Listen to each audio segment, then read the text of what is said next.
Hola, hola. Hola, hola. ¿Nos escuchan? A ver si hay alguien ahí. ¿Quieres ayudar? ¿No sabes algo de eso?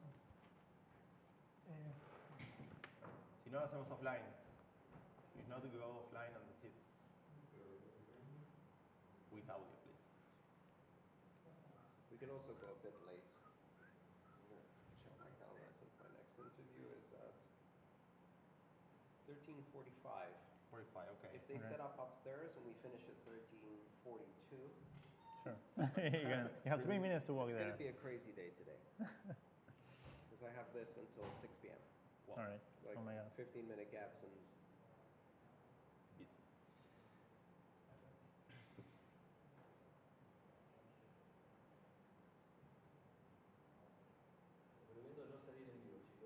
¿Cómo? No sale en vivo Es lo que estoy diciendo yo. Sí, pero el tema es que en realidad el audio, si no se graba en vivo, no se graba en disco tampoco. Sí. Unless tengamos otra grabadora puesta. Do you understand the things? Some. Okay, right. You're Said if we don't have sound for the... Bueno, estoy poniendo de nuevo al aire. Dale. Cuando quieras. Ahora. Sí. Aire. Bueno, aquí estamos de vuelta. Estábamos con unas dificultades técnicas. Como les decía, vamos a empezar primero con la entrevista a Andreas y luego vamos a seguir con el normal transcurso del programa. ¿Nos pueden escuchar bien ahora? Por favor, confírmennos si nos están escuchando. Dicen que se escucha un poquito bajo. Ok. Ya le estamos subiendo. Disculpen los inconvenientes. Ahí debería escucharse mejor. Voy a tratar de hablar un poco alto por las dudas. A mí se me escucha bien. Así que Okay, debe ser. Ok, bien. Bueno, hello Andreas. Thank you for coming. Thanks for the patience. Oh, also. thank you. It's your fourth time in Argentina, right? It's my fourth time. Fourth. Yes. Fourth time. When was the first? In which year? La BitConf 2013. Yes. The very first Bitcoin. Yes. Exactly. Absolutely. Great. So yesterday you gave a talk, a conference. How was that experience for you? Oh, it was amazing. I love doing talks here, and I really love Argentina. I feel a commonality of culture between Argentina and my own home country, Greece. A lot of the experiences I had as a child, I see here as well, and I really enjoy being here. And people were very, very welcoming. We had a packed auditorium, filled the whole theater. Everyone was really excited. We had a great night. It was like sold out in 5 days. In 5 days, sold out, yeah. Do you have amazing. so many people going in other places as well? No. This is unique to Argentina. The level of excitement and activity here is greater than many other places in the world that I go to. Yeah. Why do you think that is? Well, I think the same reason that I realized when I first came to Argentina in 2013, which is that people have a very specific and real need for currency that works here that they don't have in other countries. Right. Yet. Yes, absolutely. So I would like to ask you general things about internet technology. Some things that we are interested in, but maybe you do not talk about in your videos because you talk specifically about Bitcoin and open blockchains and stuff. For instance, how do you see the evolution of internet? I know that you started with internet very early. Yeah. How do you feel internet today? Are you disappointed with what is today? Are you excited about how it's working internet? I think the internet is full of contradiction. You have both extremes. You have extreme situations where a few companies have created monopolies.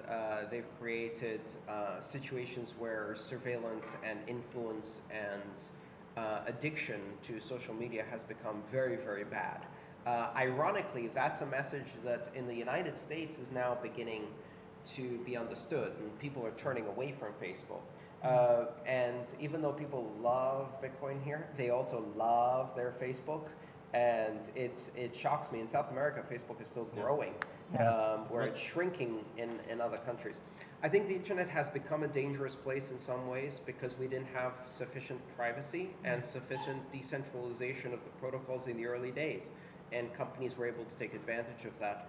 In there are some very important lessons about how we manage the future of crypto and open blockchains to make sure that we have better privacy built into the protocols, because people do not choose privacy, they choose convenience and then watch their democracy get demolished. And we need to give people better choices for privacy. But at the same time, I'm an optimist and I don't lose hope, because the same internet is the internet of the dark web, the free web, the open source movement, the cypherpunk movement, and of course, the internet that gave birth to cryptocurrency. So these black swans of freedom can happen even in the centralized surveilled internet. And I think the same thing happens in the future with cryptocurrencies. We're going to have parts of them become very centralized and need disruption. Yes. But as long as we keep a door open for freedom, we'll be able to keep pushing surprises through there that destroy the status quo. Yeah, Trojan horses. Yeah, exactly. In fact, what you said about Facebook in Argentina, for example, the most active populous group of Bitcoin, forum of Bitcoin and crypto in Argentina is a Facebook group. Yes, which I hear you are running very effectively, right? You're the most active posting. I post a lot there. So thank you so much. You've done so much for the Bitcoin Argentina community, and I keep hearing about how prolific you are with your work here. Yeah, thanks. But it's incredible. You use the tools that you have to. I understand. You use the tools that you have to.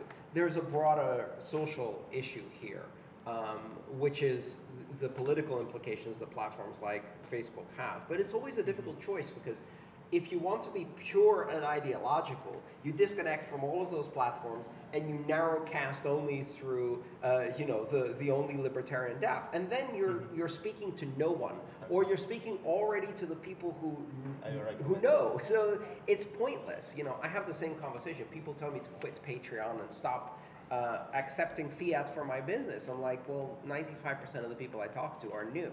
So if I do what you say, all I'm going to do is damage my ability to reach more people. So, Andreas, I noticed that it's very important, as you said, to reach the audience, and being in the mainstream services like YouTube, for instance. But on the other hand, you have this problem of monetization. Yes. I don't know if that actually happens to you, but to a lot of people, they have troubles receiving incomes because, I don't know, let's say that you have a channel that is not talking about very strange subjects, but YouTube doesn't like it. Yeah, no, I mean, monetization is a huge problem, and it's been a huge problem for me. But just to be clear, I would like to know if you know, or if you know that it's being built, some sort of platform where you can transmit natively from free platforms, but in the same time mirror that to the traditional services.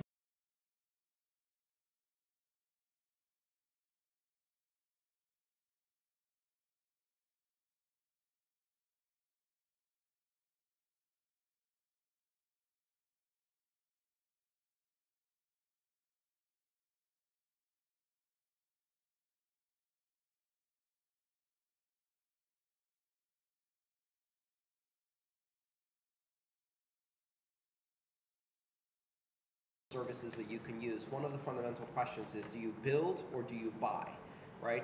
And with building your own, you Excuse me. Se cortó el audio, Chevy, dicen. Okay. With building your own, you get maximum freedom, but then you have to maintain it, and that takes an enormous amount of resources, right?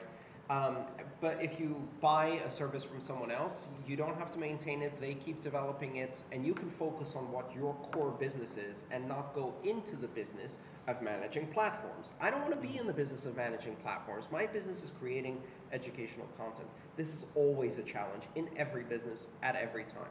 So yes, I can transmit to multiple platforms at the same time, but that's going to take a lot of maintenance. And for what purpose?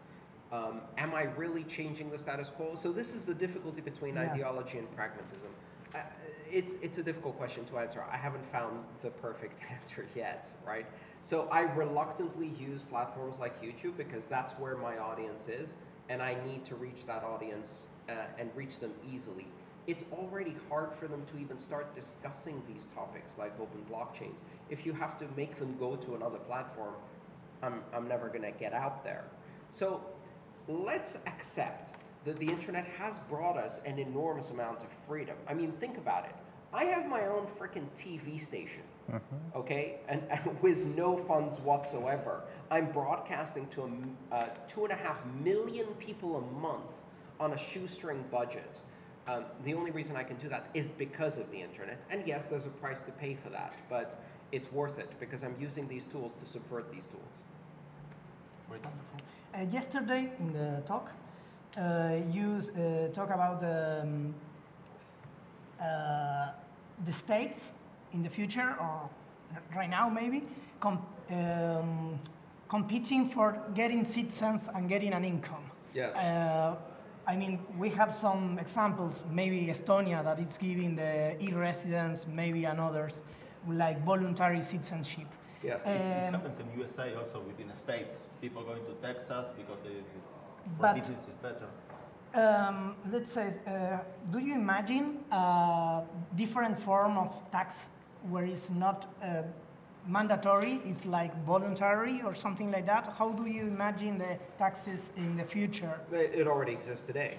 I mean, this exists. The only difference is who does it exist for? So for centuries, this has existed for the super rich and the giant corporations or the giant companies, right? Whether you start with the East India Company, the first company, and you go to companies like Coca-Cola and companies like that can basically buy the jurisdiction they want. And the multi-billionaires who can travel and go wherever they want. Now, what's happening is gradually that's moving downstream, right? So today, hundreds of thousands of Americans, hundreds of thousands of Western Europeans can basically travel to 150 countries without visas, stay for 90 days, work where they want, earn an income as a web developer or doing some work online, and play the jurisdiction game and live somewhere where their money goes further. I have the privilege of living a life like that, but the problem is that that's a very privileged life. You need the passport, which is enormously powerful and a huge barrier. You need the language. You need all kinds of unique capabilities. What happens when we make that available to more people and then more? Do you need a bank account? I don't need a bank account, no. And that again is a privilege, right? So I'm uniquely lucky to be in a small category of people who can do that today. The question is, what can we do to make that first the experience of the global middle class and then spread it to more and more people until everyone can do it? So yes, that is the future. Jurisdiction shopping is happening today. The question is, can we make it happen for more people? Because then it changes how the state behaves. Right now, they can ignore it for the most part, right? They don't tax rich people anyway. So, keeping in mind the modernization of the jobs, everything that is manual and boring, it's going to be automatized at some point. Yeah. Do you think it's possible to, or desirable, to have a universal income? Is that possible without mandatory taxes? That's a difficult question. I think universal basic income is a very interesting idea, and it is possible without mandatory taxes. It's possible on the basis of a charitable distribution DApp that does that if you want to contribute to that. And maybe you can construct DApps that organize certain social groups in such a way that you have the ability to provide support to a broad range of people. The question of mandatory taxation and the question of basic income are two different questions in society. They don't have to be combined. I think the real question is, why is it that when we've made a transition as societies whereby 100 years ago it took 97% of population to feed us, and now it takes 3% of that population to feed us, that the number of hours that the average person works hasn't changed. or that the average person now lives to a much older age, right? But they have to work a much longer part of their life.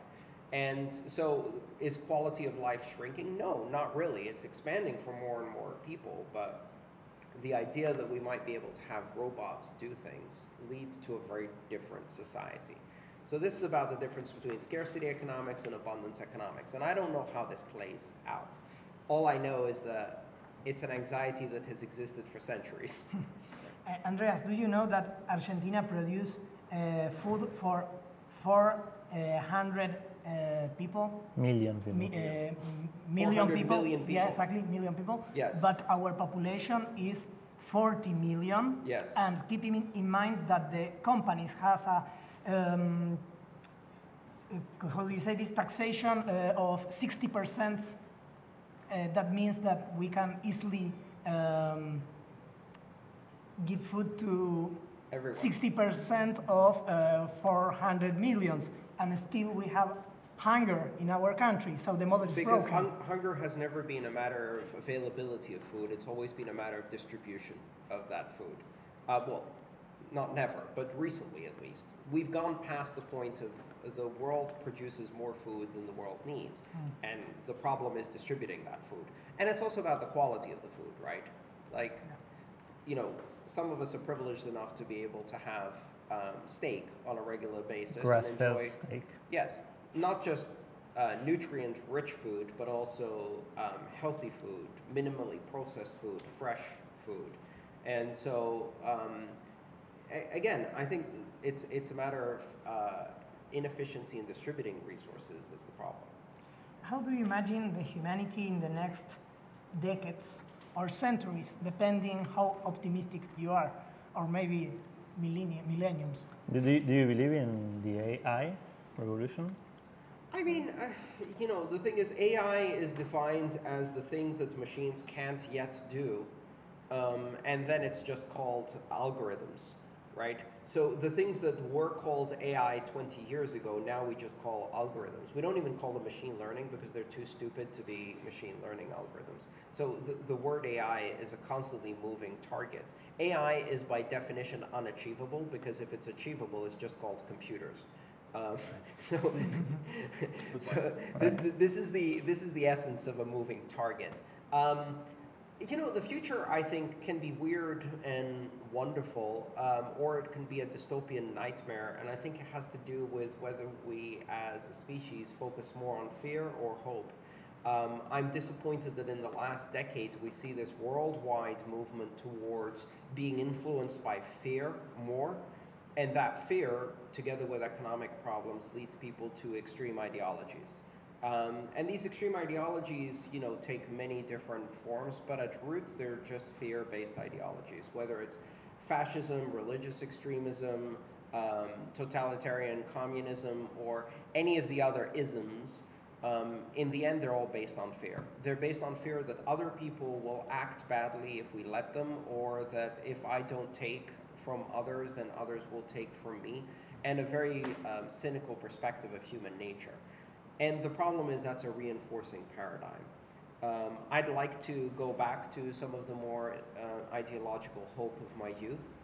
And overall, I'm an optimist. I hope that these things move in cycles so we can break out of fear and build a more hopeful future.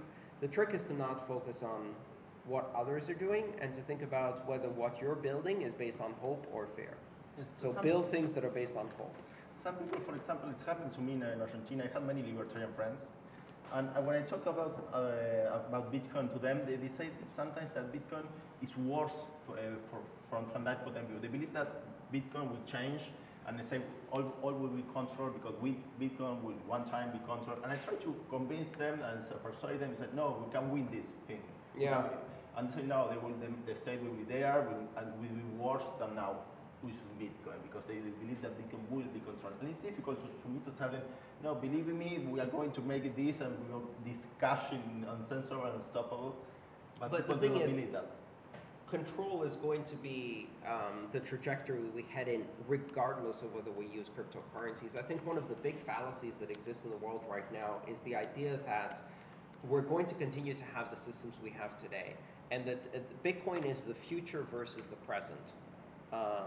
It's either Bitcoin or it's the cash that we know and the money that we know. It's not. We're heading within 10 years to a future where cash is eradicated worldwide, maybe 20 years on the outmost. And the future is digital currency. Now the question is, what type of digital currency? It's either central government controlled surveillance totalitarian digital currency with all of the currency problems we have today, only worse, or it's peer-to-peer, open, decentralized. And in fact, it's both. Both will exist, and then you choose which one you want to live in and which one you want to be part of. So the problem is the comfortable future doesn't exist. Cash is going away, it's being eradicated, and eventually we're going to have only digital currencies. So which one would they like to choose? And if your friends who are libertarians think they have some better ideas of how to make currencies that are not easily controlled, great. Let's incorporate those ideas, because Bitcoin isn't a magic thing that can't be centralized or controlled. Of course it can. And it's up to us to resist that and to build alternatives if it happens. Exactly. So I have a question about We can let's go say some technical things. No? if you have one, for sure. No, This is technical, but it's like a smoked one. No, I It's was going ask to the you- moon at some point. It's let's say that in 10 years or 20 or whatever, Yes. we have human colonies in Moon and Mars. Yes. It is Bitcoin already prepared to interact. I mean, just the people involved, not organization, countries. I don't care that. Can the astronauts use Bitcoin between planets or Moon and Earth as it is today? No. What do we need to be able to do that? We need... I mean, not mining, just using We it. need Byzantine fault-tolerant consensus algorithms that work across 8 minutes of light speed. But the moon is Because- only 1 second light. It might work on the moon, won't work on Mars. So we would have a very big... I think actually Mars is 3.5 minutes Yes. round trip, so it's about 7 minutes total. 3.5 minutes each, like 7 minutes round trip. So yeah, it's very difficult to do Byzantine fault tolerance with that kind of latency. I don't know. Okay. Yeah, I think we have bigger problems. You know, I see the way we're going as humanity right now, we're not going to have domed bases on Mars. But we might actually have to have domed cities on Earth because Yeah. we've turned our environment, we've reverse geoengineered it into a barren planet. It's more likely we'll need domes over our own cities. Did you read Isaac Asimov? Yes. Well, in that paradigm, the humanity left the Earth because they destroyed it. So Yes. it depends. Yeah, it takes a lot to destroy it to the point of making it as inhospitable as space. There's some questions from the audience. Yes. Oh yeah. There's a person asking, what would your next book would be about, or what you would like to write about? Yeah, it's actually already in the works. I'm not going to announce it for a few months, but I am already working on a new book proposal. Awesome. And I'm going to keep it a secret until then. Awesome. It's going to be a secret until then. Hay sonido. In the last months, we see a lot of activity about the Lightning Network with the first wallets in iPhone and iOS. Yes. When do we believe that we're going to be ready for people using it like we use Bitcoin today? Do you believe 1 year more? How do you see the progress? I'm seeing a lot of progress in the last months. Yeah. But people say... I think people are already using Lightning Network the way they use Bitcoin today, which is rarely among the technically proficient and weirdos for purposes that are not entirely necessary, which is how people use Bitcoin. You know, it's still a technical curiosity. And I think it's now reached the point where it's a technical curiosity on an equal footing as Bitcoin, in that people can start using it. Today's Lightning Network is not very different from the Bitcoin I experienced in 2013. Not very different at all. In fact, I think we have more wallets on Lightning today than when I first started doing Bitcoin transactions in 2012, 2013. Yes, we had blockchain.info and we had And one more. And we had the wallets, one Android Bitcoin wallet, and that was it. There was no mobile Bitcoin wallets. There was only one, the one by Andreas Schilbach. Yeah, so now we have like 5 or 6 Lightning wallets. So I think Lightning is actually further advanced than Bitcoin was when I joined in 2012. And that means it's still a technical curiosity, but it's so exciting to explore where it's going next. Right. I've been running a Lightning node on production network for 10 months now, and before that on the Lightning testnet. So I've been part of this growing network from the very beginning. You know, I'm excited to use it. I use it every day. Every day I log on to and look at my node and see what Lightning transactions is forwarding and maintaining its health. It takes a lot of maintenance right now to do, but it's fun. That's another question. Do you think any of the world's political leaders are taking Bitcoin seriously and are or considering using it as a store of value? What are your thoughts on Saifedean Amos? Saifedean Amos. Yes. Yeah. I don't think any world leaders are taking Bitcoin seriously. I certainly don't think they're going to see any point in using it as a store of value, and I'm glad for that, and I hope they don't take it seriously. I hope they continue to underestimate and ignore Bitcoin for a decade or so until it becomes completely robust and inevitable. If a central bank says we're putting 5% in crypto, you would not like that. No, I wouldn't necessarily like that attention. I don't think that would necessarily be good for crypto. Right now, if a central bank puts 5% into Bitcoin, they're more likely to lose the keys or get robbed, because central control of keys with that immense amount of value is something that requires an enormous amount of technical skill and understanding of the nature of decentralized networks and key management and all of that. It's hard to do. Right. So effectively what they would be doing is positioning themselves as equivalent to one of the biggest exchanges in terms of cold storage. And guess what happens to those? They get hacked all the time. So that would not be good for crypto. Hey, look, we put 3% of our central bank money into crypto. ... and it's gone. That's not helpful. We don't want to be a meme at this point in the development. So I would advise central banks not to do that. They're not ready. I have a question. It's a paranoid question. Yeah. Let's say that I am very afraid that I will be in coma during 10 years. Yes. Then I want to store my Bitcoin safely. Yes. Without knowing too much, I would think that I prefer a legacy address rather than a SafeWit or a new format address, just in case another soft fork rolled back this and then I cannot access that funds anymore. Is that correct, or is it too paranoid? I'll answer you with my own experience. All of my cold storage is in batch 32 SegWit addresses today. Okay. For a very simple reason. One, it's not getting rolled back.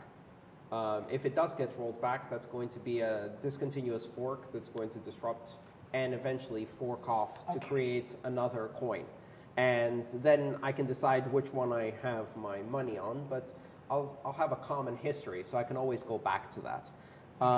Two, more importantly, it's much more likely in 10 years after a coma you wake up and you can't find a single wallet that supports the legacy address, and you have to write it yourself. Now, it will still be possible to redeem a traditional P2 PKH1 address, but there may not be any usable software to do it, so you may have to write your own with no library support from scratch. Now, I can do that, I'm confident. It depends on what damage the coma did in the meantime.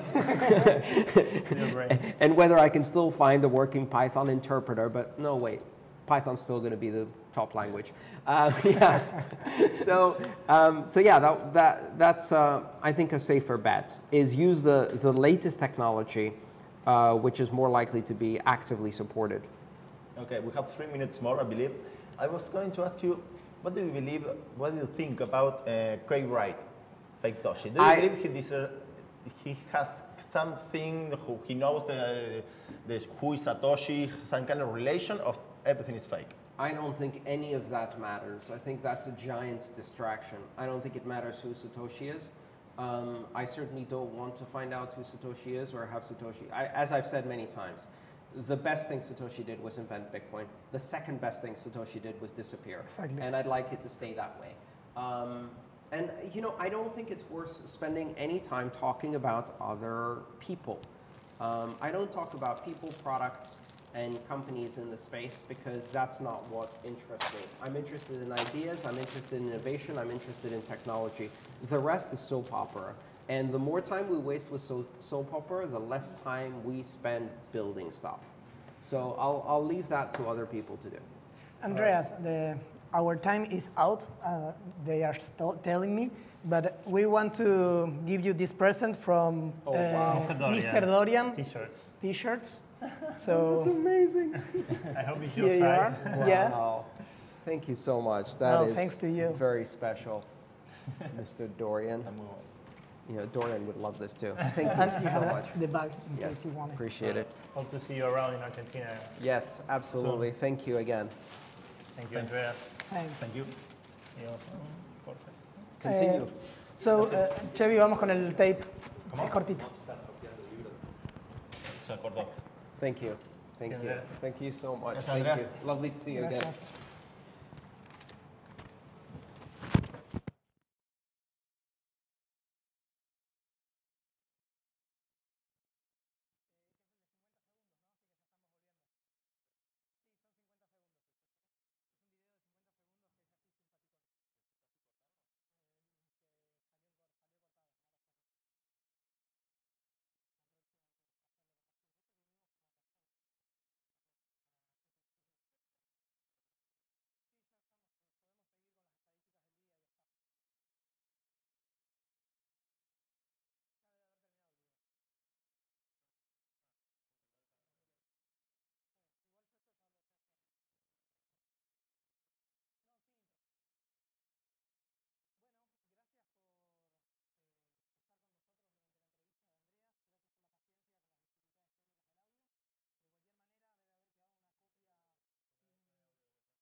Estos problemas de audio, así que podemos resolverlo luego, si hubo algún corte con ello.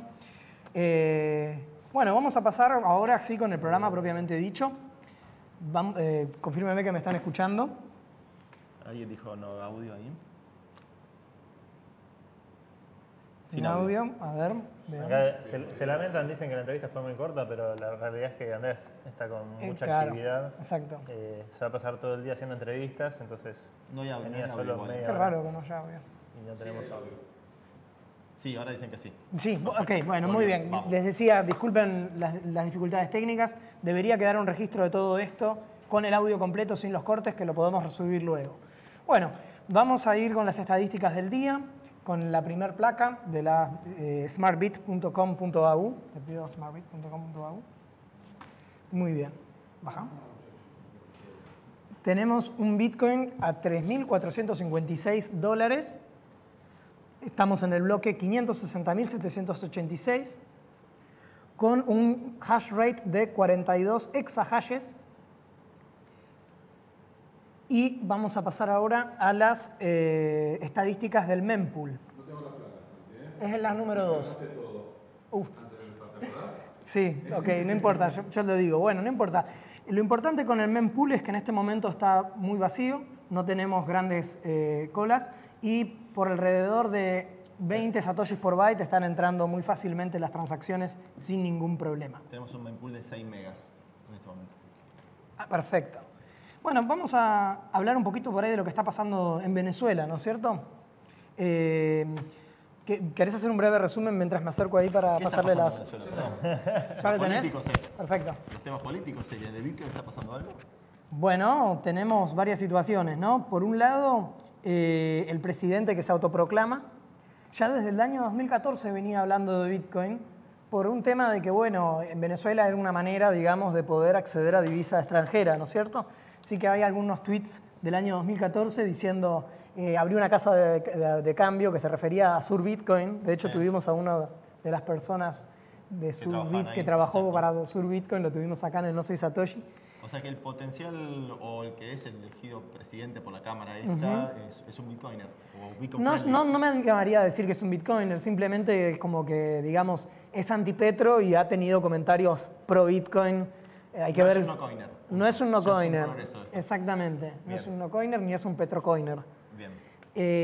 Cada vez hay más políticos, ¿no? Tenemos también al diputado, el hijo de Bolsonaro, que también es bitcoiner. Hay que ver qué pasa cuando llegan al poder, ¿viste? Vamos a ver si siguen diciendo Claro, lo el hijo mismo. de Bolsonaro es bitcoiner, exacto. Claro. Así que de a poquito van apareciendo políticos. Esperemos que son- influya un poco al padre. Lo divertido es, bueno, digamos, o lo simpático es que se empiezan a hablar de cosas que ya tratamos acá en el programa, como por ejemplo el caso este de Surbitcoin, y después salió en Bitcoinist una noticia sobre la Mesh Network que están armando los chicos de Bitcoin Venezuela, que tuvimos una entrevista con ellos en el último programa. La verdad que es un proyecto que me parece que es muy importante porque en Venezuela se cae muchísimo el Internet e incluso está censurado. Y bueno, y por medio de Mesh Networks, teniendo acceso por Internet a través, digamos, de la frontera o satelital, se pueden hacer transacciones aún cuando no hay Internet en la ciudad, ¿no es cierto? Es como una vía alternativa. La verdad que es un proyecto muy lindo y se hace todo con hardware reciclado, con routers que uno tiene arrumbados por ahí. Así que incluso si hay oyentes de Venezuela, se pueden comunicar con los chicos de Bitcoin Venezuela. Luego les pongo en la descripción el link para facilitarles hardware, para involucrarse de la manera que más les guste. Es un muy lindo proyecto. Bueno, pasamos a una noticia distinta. Yo no me había enterado. ¿Cuál? Que viene ahora. La Que del viene ahora. ransomware. Yo Bueno, ni sabía de esto, mirá. tenemos ahí, Mirá Chevy, que leo todo, la placa del HAMT. Resulta que hay un ransomware que lo que hace es, en vez de secuestrar tus archivos y pedirte un rescate, lo que hace es te toma el minero, en este caso O los sea, de ataca Bitmain. mineros. Ataca mineros A pools o granjas de minería. a granja de minería y lo que te dice es, mira, yo te infecté esta cantidad de equipos, te los voy a overclockear y se te van a fundir. Ok, al minero en sí entonces, no al pool. Claro, el Ataca minero en sí. al minero en sí. Exactamente. Ahora bien, Y ataca el firmware del... ataca el firmware del minero. Ok. Yo estuve hablando con el muchacho de Brainhouse y le pregunté cómo podía suceder esto. Y lo que él me dijo es que esto sucede porque no tiene, digamos, un chequeo, digamos, en las firmas de qué sistema está utilizando. Por ejemplo, si O vos sea, si vos tenés... entras a la red local del Sí, minero... podés hacer un deploy. Podés hacerlo en deploy y cambiarle firmware a todos los equipos y... Pero luego ellos lo bloquean precisamente mediante algún sistema de firmas o algo similar y la única manera de que vos puedas revertirlo es yendo al lugar, cambiando la SD, volviéndola a flashear y hacer todo de nuevo. Y físicamente. Físicamente. Ok. Entonces estos tipos lo que te dicen es dame 10 Bitcoin o infectame 1000 equipos. Y después tenés que ir equipo por equipo, todas esas granjas tienen No, montones... si vos pagás el rescate, ellos te Claro. hacen el deploy inverso. Exacto. Pero si no querés ir pagar, vos tenés que ir equipo Sí, por equipo. equipo por en equipo. Todos esos racks llenos Sí. de equipo por todos lados y manualmente la tarjeta SD, reemplazar. Bueno, o hacer algún Es un brute quilombo. force, si fuera posible, por medio de que se les haya escapado O sea, te alguna. piden un monto no desubicado como para... Para un minero no es desubicado. Exacto. Pero bueno. Para hacer la molestia a la persona de tener que Ahora hacer. bien, precisamente hablando con este muchacho, Está bien pensado. le pregunté, utilizando este software que es como la alternativa, digamos, Brainhouse sería, salvando las distancias, como cuando antes todos los equipos smartphone tenían o celulares tenían un sistema operativo propio y salió Android que vino, digamos, a hacer el estándar. Bueno, Brainhouse intentaría de alguna manera hacer un estándar abierto sin todas las librerías cerradas que tiene Android, sin todos los drivers privativos, etc.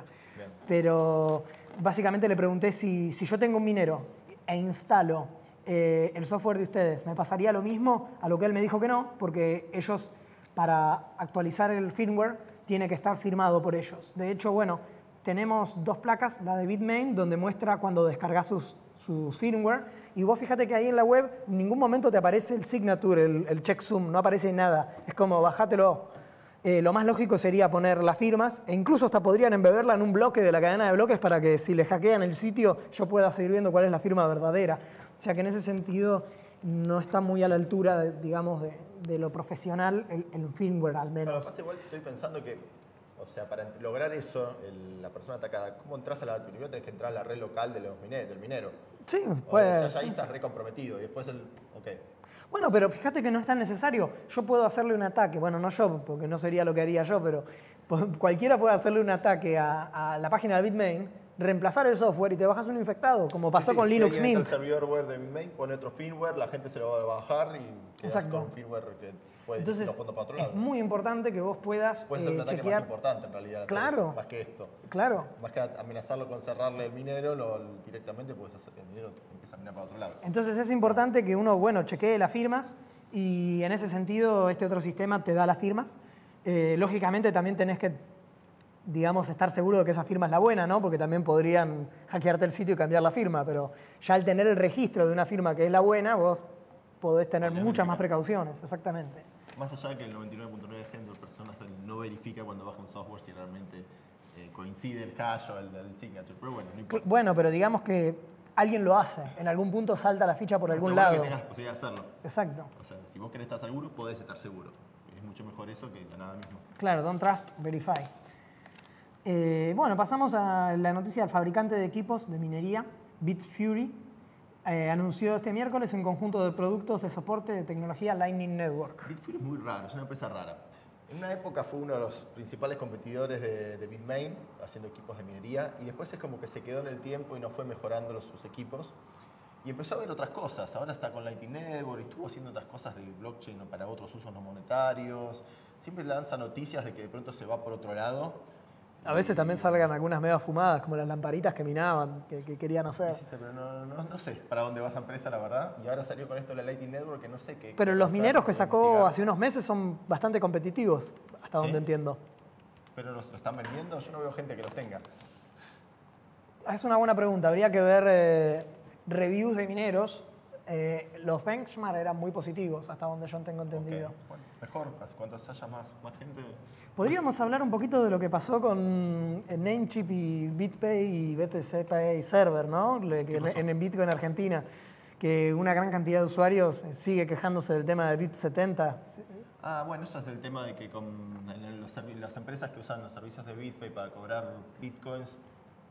Bueno, a mí me pasó, tuve que pagar con tarjeta de crédito. Claro. No quería usar copay. A mí, honestamente, Solo te aceptan wallets que tengan el Payment Protocol, que son muy poquitas, son Electrum, Copay, Sí. y no me acuerdo qué más De hecho, hay. no sé si Electrum Mobile tiene. Bitcoin Core, y no sé qué más Lo- hay, lo son muy tendría que pocas wallets que verificar. soportan. Entonces, el hecho de pagar con Bitcoin, tenés una wallet cualquiera y no puedes pagar con Bitcoin ahí, Claro. ese que dice que acepta Bitcoin. Para esto hay una trampita que hacer, hay una página, que si googlean, bueno, ahora me fijo cómo era que se llamaba, que vos le das la dirección de BitPay, de la invoice, de la factura, y te convierte eso para que puedas pagar con cualquier wallet. Yo uso eso mucho, pero es la verdad una molestia. Pero bueno, es así, es como BitPay hace las cosas, por algo pierde tantos clientes. Sería bueno que den marcha atrás con eso y puedan conservar toda su clientela, porque la verdad página esta que... que digo es de BitPay, todo junto, de dedo, E de Ernesto, BitPay. Si googlean eso, van a encontrar una página que vos podés pagar. Tirar el invoice y te lo Tirás pasa... el invoice y te lo pasa a una dirección de Bitcoin normal y el monto de Bitcoin que tenés que mandar normal, y vos mandás Ahora bien, eso, escaneás el QR. Esta web lo que hace básicamente es implementar el BIP70 desde acá. Exacto, en la web, y extrae la información que está ahí adentro de Claro. cuál es la dirección real de Bitcoin. Entonces BitPay, cuando llegan los fondos, ni se da cuenta que usaste otro servicio. O sea que hay dos saltos. Yo primero le mando acá y eso luego manda a otro lado, ¿o es toda una sola transacción? No, es toda una sola transacción. Toda una sola Él transacción. ya te dice cuál dirección está esperando BitPay los fondos. Que BitPay no te mostró cuál era la dirección de Ah. Bitcoin que tenés que mandar los fondos. Te mandó un QR que no es un QR de dirección de Bitcoin, sino un QR de una invoice. Claro. Así que bueno, así funcionan y así se puede pagar en estos lugares, como por ejemplo, los más conocidos son para mí, son Namecheap, registro de dominios. Sí. Y el otro que se usa bastante, o al menos en la comunidad argentina vi que se usa bastante, es Destinia. Destinia.com es una agencia de viajes que soporta Bitcoin desde hace muchos años, que también usa este servicio. Entonces, para pagar con Bitcoin tenés que hacer esta trampita y funciona. Después hay otras que, por suerte, andan mucho mejor. Chipay, por ejemplo, agencia de viaje, que usan BTC Pay Server. Sí, muy bueno, muy que recomendable. Es la herramienta más recomendada para mí para aceptar Bitcoin en tu sitio web. O sea, si ustedes quieren aceptar Bitcoin en tu sitio web, lo mejor para mí es el BTC Pay Server. Sí. Es un proyecto open source. No te lo convierte a pesos argentinos o a dólares ni nada, es para recibir Bitcoin puro. Pero se que integra exchanges. Pero podés integrar los changes y podés hacer, por ejemplo, que haya una dirección de destino, que puede ser una cuenta en Bitstamp, que Claro. Autosell, Autosell. que se venda un bien recibís. Exacto. Entonces puedes zafar las cosas así. No querés aceptar Bitcoin en tu sitio web, pero no querés la volatilidad de Bitcoin, querés que esté todo al momento en dólar al momento que la persona pagó, bueno, configurás BTC Server en tu sitio web y lo mandás todo de destino, los fondos, a una cuenta en Bitstamp, a una dirección AutoSell. Las direcciones AutoSell son direcciones que cuando llegan los fondos, bien se acreditan, Bitstamp los vende automáticamente a precio de mercado y bueno, entonces te van a quedar dólares en Bitstamp acumulándose y no tenés la volatilidad de Bitcoin. Y después esos dólares podrés convertirlos a pesos o a Bitcoin en el momento que vos querés. Exacto. Voy a patear el tablero con una noticia completamente distinta. Los reguladores se sienten más cómodos con Zcash que con Monero. Gemini elige Zcash sobre Monero para su exchange. Bueno, es un exchange técnicamente, Gemini sí. Gemini es un exchange en Estados Unidos, tipo Bitstamp o Kraken, pero en Estados Unidos recontra regulado. Fue bastante políticamente incorrecto y mal recibido. ¿Podemos poner el tweet de Peter Todd? Es un exchange que hace publicidad de que hay que regular Bitcoin en la vía pública en Estados Unidos, con lo cual despierta un poquito de odios a veces en la comunidad de Bitcoin que no quiere regulaciones y el exchange este dice regúlennos y demás. Claro. Y bueno, va a aceptar aparentemente Zcash y Zcash es una moneda privada, pero tiene ciertas cosas raras. Zcash, por un lado, que el 99%, creo, no sé cuántos serán, pero el 90% seguro del uso de Zcash no es privado, porque Zcash es una moneda que puede ser privado o puede ser pública, claro. Toda la trazabilidad. Y de hecho, ni la propia empresa Zcash además está creada por una empresa incorporada en Estados Unidos, con lo cual los temas de privacidad que puede haber ahí son bastantes. Claro. Y conflictos y rispideces y cosas que pueden pasar con Zcash en el futuro. Y de hecho, en la misma empresa Zcash, cuando le haces envíos de dinero, no usa la parte privada. Si vos transaccionás por algún motivo con Zcash, por algún motivo que tengas comercial, vas a ver que te dan una elección de Zcash. Yo no entiendo por qué un tipo coherente como Snowden recomienda Zcash. No, yo creo que Snowden no tiene conocimiento en este tema como para recomendar. Ese es el tema. Es un grosso Snowden, pero en este tema pero que es muy extraño. no está capacitado, no sabe las diferencias entre Monero y ese tipo de cosas. Pero bueno, ¿en qué estábamos? Podríamos ver que nos la pasamos las estadísticas de la Lightning Network, que es la placa número 4, si no me falla la memoria. Estamos por arriba de los 400 Bitcoin de liquidez. ¿Pones esta dirección ahí? 1ml.com. Esta página es muy buena, se las recomiendo que la tengan, 1ml.com. Estamos hablando de 5.771 nodos, 22.766 canales y una capacidad de red de 606,07 Bitcoin. Así que la verdad que está bastante líquida en este momento. Sobre todo ahora que hay más gente que está pudiendo usarla porque están apareciendo soluciones nuevas de wallets. Exacto. De Lightning Network que antes no había. Por ejemplo, para iPhone. Antes no había ninguna wallet de Lightning Network para iPhone. Ahora hay una que te deja enviar y recibir. Todavía son bastante malas, le voy a decir la verdad, en cuanto a la interfaz. Para mí son malísimas. Pero bueno, así estamos. Y así fueron así las wallets al principio de Bitcoin también. Bueno, claro, cuando empezó Bitcoin ni siquiera venía encriptada el wallet.dat. O sea, se construye paso a paso y bueno, entiendo que para un negocio pueda ser un poco exasperante. Pero bueno, paciencia. Por suerte, por ahora no es necesaria. Por ahora no es necesaria. La Lightning Network, la verdad que Bitcoin hoy en día las comisiones son tan bajas, el tráfico está bajo. Pero bueno, está bueno que empiecen, que este tiempo de bajas comisiones sirva para, mientras crecemos, que se vaya construyendo lo próximo para cuando venga el nuevo pico y Exacto. De nuevo toda la gente esté desesperada hablando de Bitcoin en todos lados y bueno, estemos listos para cuando eso venga. Totalmente. Va a venir, siempre viene. Recién pasé el vínculo a esa aplicación que vos decías, Franco, de BitPay. Para sacar las direcciones. Es una aplicación. No encontré un sitio, encontré una aplicación que te bajas de GitHub. ¿Puede ser? No, hay un sitio. La aplicación sí, lo que te bajaste debe ser el mismo sitio en un zip metido, algo así. Mostramos aquí en pantalla. Ah, perfecto. Bueno, nos olvidamos de comentar también de que celebramos el 10º aniversario de Bitcoin. El 3 de enero. No hubo un programa, hicimos una juntada acá. En la Beba no sé si quedaron fotos de eso, obviamente acá no las tenemos ahora mismo, pero bueno, fue divertido, estuvo muy bueno. 10 años de Bitcoin, wow. ¿Tenemos preguntas del público por casualidad? A ver, no, habían consultado cómo era ese mecanismo para poder convertir las direcciones. Si vimos el tema del chantaje que pasó en Scale con bitcoins. Ah, claro, sí. Bueno, que le pedían 2 bitcoins y creo que eran 2 bitcoins y lograron que el pagarle 0.86 o una cosa por el estilo. Gente, como alguien de sistemas, hagan backup. Hagan backups. O sea, con eso ya está, no hay chantaje que valga. O sea, hagan backups, por favor. Últimamente igual yo creo que bajó el tema del ransomware, ¿no? Yo escucho menos gente. puede ser, Está sí. llegando. Yo Antes, también. hace un año o 2 años, constantemente escuchaba, le pasó Sí. tal cosa, tuvo que pagar por Bitcoin. Y últimamente no me están llegando. Sí, es cierto. Me parece bajó. No sé por qué, si mejoró la gente o qué está pasando. O los tipos ya son tan millonarios que ya no están haciendo más. Pero deberían venir nuevos en negocio. Pero bueno, mejor. Hasta donde tengo entendido, los ransomware lo que hacen es buscar fallas así aleatoriamente por internet a cualquiera, no es que hacen quiero no, este son hospital y teledirigidos, demás. sí, Y como son fallas, digamos, generales, es muy posible que las fallas más grandes ya estén arregladas y que hasta que descubran las nuevas tengamos un periodo, digamos, de paz. Posiblemente sea eso.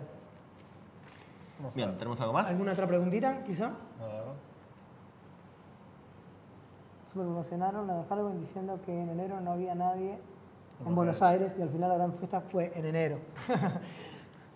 Bueno, Juanito sigamos. fue diciendo eso. Pero Juanito no vino la de 10 años, vino la del Pero sí, Halloween. la de Halloween. Bueno, En la seguimos. publicación de Franco Facebook pregunté algo que me ayudaría muchísimo para cerrar unas ideas. Si nos pueden... Sí, bueno, pero por Bueno, favor pero- decinos cuál es acá porque no tenemos a mano la publicación de Facebook. Claro. Alguna que quedó pendiente para Andreas, no es lo mismo que la contestemos nosotros, obviamente, pero al menos... Bueno, ya vamos terminando. ¿sí? Vamos anotando quiénes participaron y hacemos un... Bueno, lo podemos hacer en vez de en vivo, lo podemos hacer en diferido, el sorteo del libro. Ahora tengo que ir a Vamos a buscarlo. sortear Sí, tengo que ir a este buscarlo, libro. que lo firme, que todavía no Internet lo del firmó. dinero, de Andreas Antonopoulos. Exacto. Autografiado. Exacto. Bueno, vamos a sortearlo entre quienes participaron. ¿Cuánto vamos de transmisión, muchachos? ¿De tiempo? Sí. ¿Chevy? Vamos terminando, dale. Dice 50. Bueno, sí, vamos a ir redondeando, si no hay ninguna otra pregunta. Sí. Bueno, Yo tenía lo del curso que quería Dale, cómo no, mostralo. anunciar.